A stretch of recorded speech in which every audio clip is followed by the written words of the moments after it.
immediately comes to your mind when you hear Canada? I think hospitality. Wow. I think a lot of people have this idea of Canadians as nice people, first of all. But I think our culture is one that loves giving, Yes. Yeah. and we know how to welcome people. Yeah. And that's where I know a lot of people would say Canada is a diverse country, but I think it stems from our hospitality. Oh, yeah. The way that we are welcoming to people, the way that we're able to greet people, the way that we allow people to integrate into society in Canada. Even myself, or even my parents, being able to come here as immigrants and being able to make a life for themselves and a life for me, an opportunity. That's amazing. So I think this country is very hospitable. It allows us to celebrate our culture.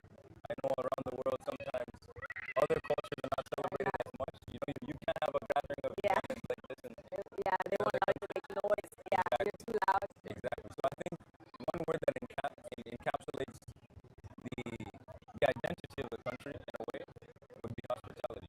Wow, that's actually interesting because I've never really heard someone say Canada's very hospitable. Yeah.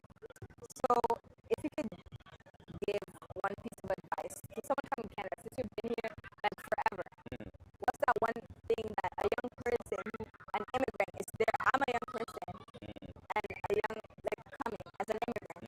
What should they expect? What do Coming you to Canada, advise? Yeah, coming to Canada. I would say there's so much opportunity, but you can only take advantage of that opportunity if you're ambitious, if you have dreams, and if you don't let them die.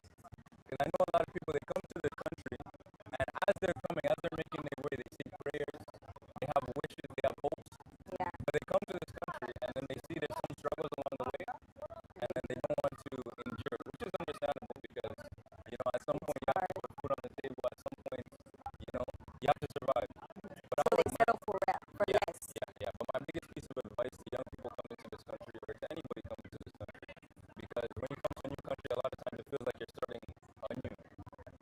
I would just say, be ambitious. Keep your dreams alive. There's so much possibilities that you can have in life. You know, it doesn't mean for you to be able to be successful. You don't have to start something when you're so young. You can start something